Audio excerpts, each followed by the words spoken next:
everybody, and welcome to my channel. This is a segment that we will call Now We're Talking, where I pick some hot topics, some news, anything that happened during the week that you might have missed. So if you don't have time to watch the news every single day, I'm here for you. Armie Hammer. We talk about Armie Hammer. This is a topic that I actually been debating on if I should talk about it or not, because it is a bit controversial. Because people are so divided. So if you haven't heard, Armie Hammer, he's been most recently Rebecca. It's on Netflix. The Basis of Sex. It's a great movie. Call Me by Your Name. He played the twins on The Social Network that were trying to sue the Facebook guy. So anyway, he sent some very kinky messages to either an ex-girlfriend or an ex-lover, hookup, whatever, but those messages are now public. And he has some funny, I don't want to say funny because then people are gonna get offended, but he's interested, the word particular, but who am I to judge? Anyway, and to put it out there, he hasn't been charged, he hasn't been indicted, he hasn't committed any crime, there's no warranty against him. So some of the messages is about being a cannibal. I want to eat your rib, I want to eat your thumb and keep it in my pockets, are you always with me? I want to choke you and do things to your head and to your brain. Can we talk? We all have fantasies. When we play with ourselves, we always think about something. We always, go back to something, and that fantasy that we have, be it kinky, be it watching porn, it's not illegal. So we all have that, and it's just the fact that his is public now and people are judging. But then there's the other side that women are saying that abuse, it's just not physical, which is not. There's emotional abuse, there's mental abuse. It's not something to joke around. But so that's where they're saying that, oh, he was emotionally abusing this woman.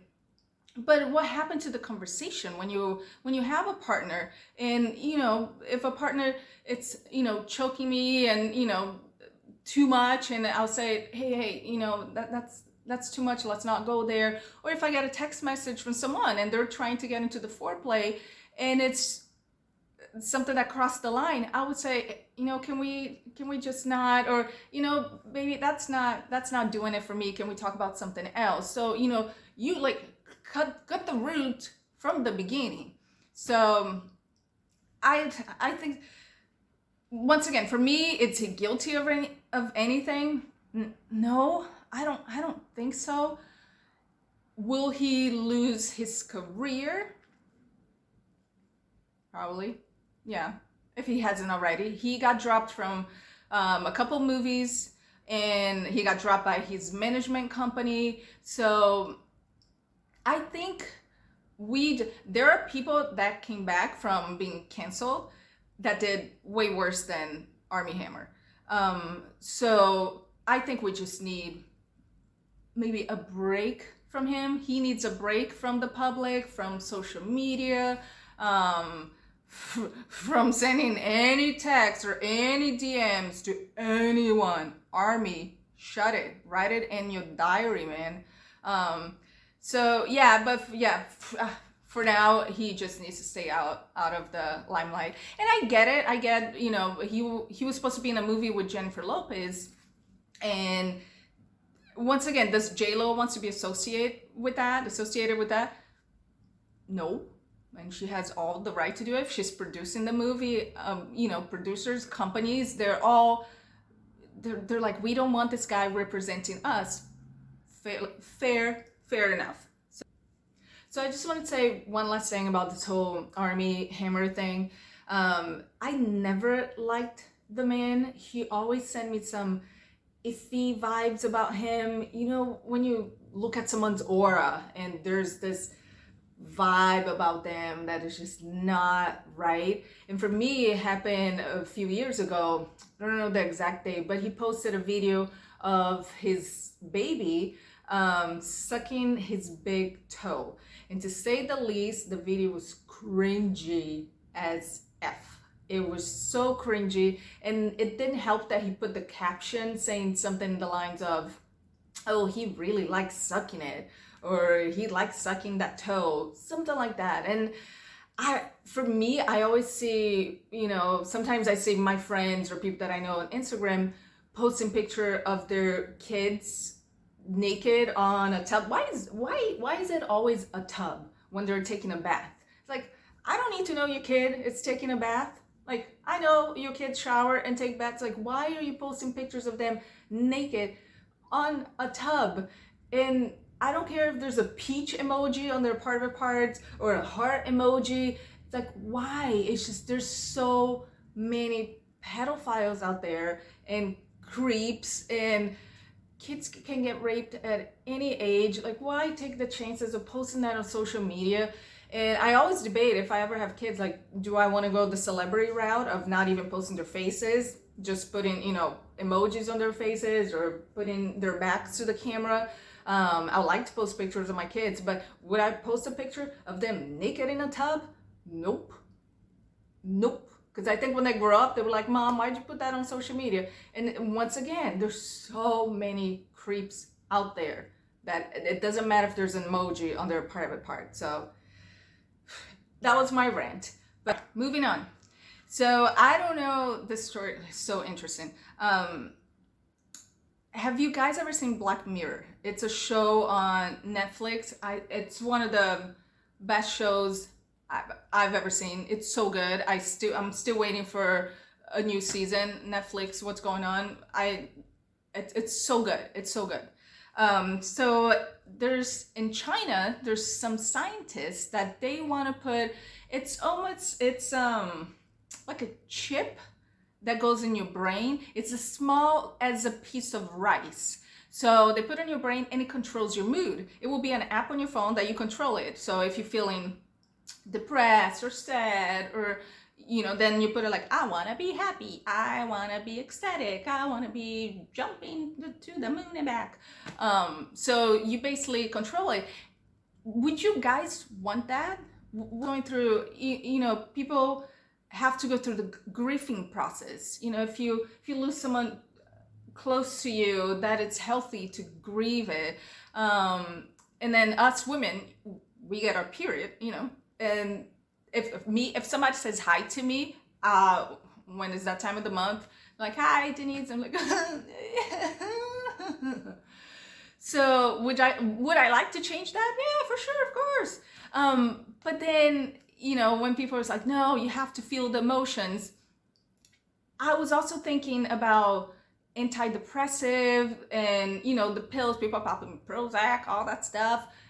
Doesn't that control your mood already? When you're clinically depressed, or, people having suicide thoughts and all of that, would that thing on your brain help, or you just go and pop the pills again? So I was thinking some situations, maybe if it's prescribed by a doctor, and some others like, no, just let everyone feel, it's also like heartbreak, when you go through a heartbreak. I was also thinking all the heartbreaks in the past that I've been through, would I change that? Would I, when I'm like crying myself to sleep, and do I want to change? It's like, no, I'm happy now. How would that like mess, with my psyche? So what do you think? Would you want to control your moods if you had the chance to?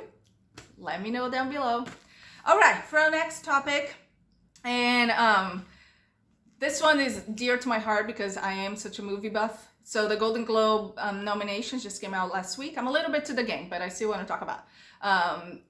There's people that say, what's your favorite season? Is it summer? Is it winter? Is it fall? Is it spring?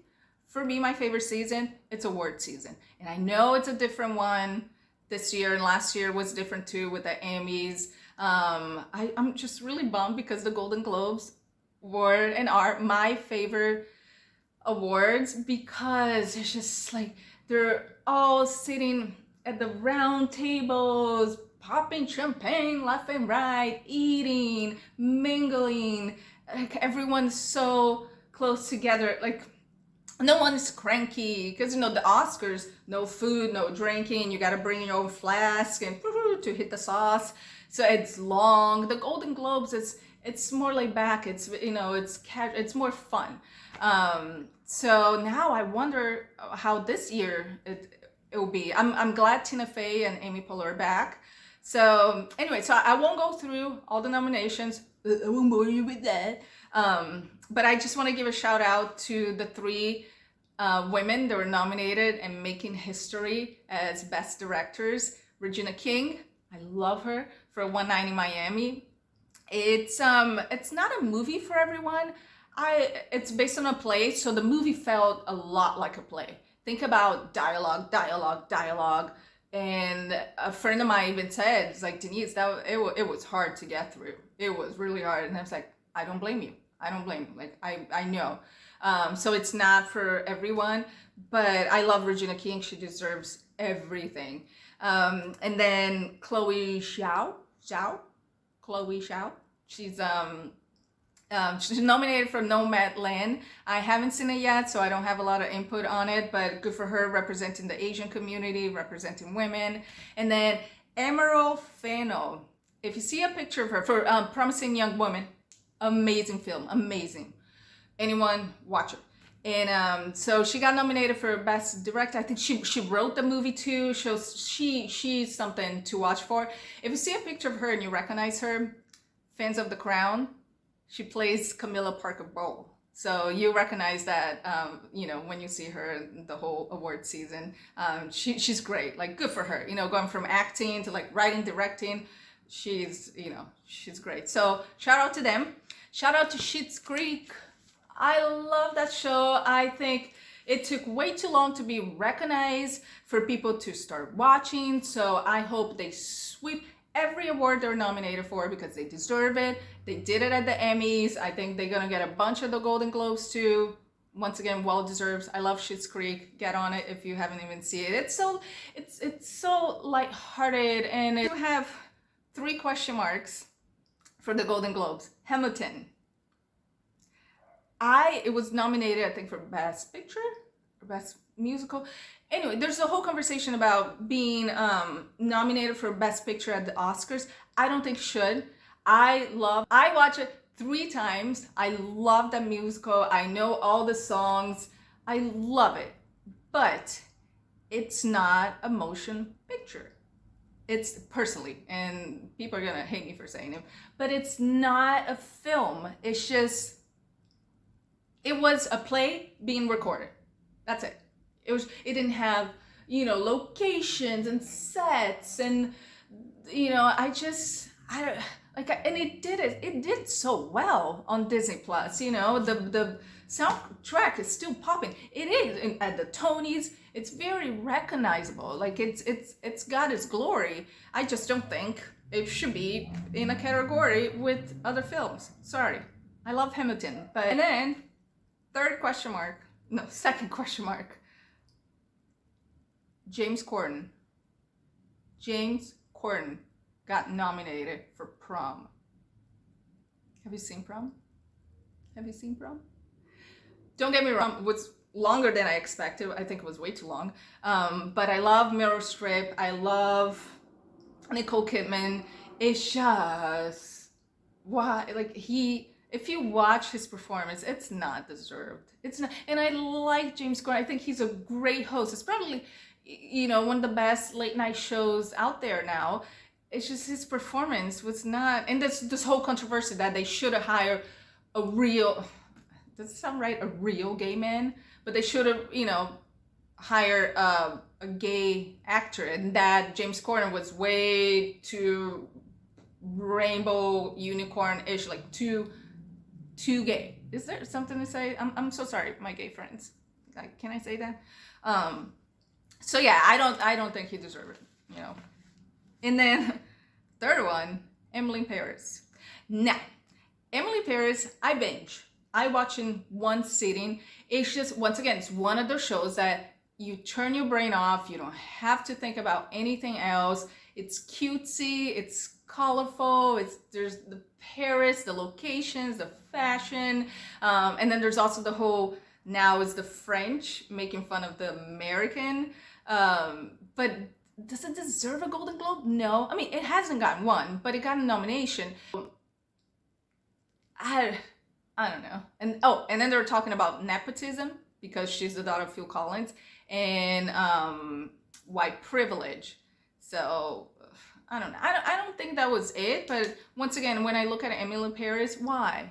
I wanted to talk to someone that voted for that show to explain to me, why did you vote for Emily in Paris? So, well, that's it, folks. We got through the first. Now we're talking. So please hit that like button. Make sure you subscribe to the channel and hit the notification button so you don't miss any more Now We're Talking or Denise's Pieces content. And I hope you join me next time. Have a great day, everyone. Mwah.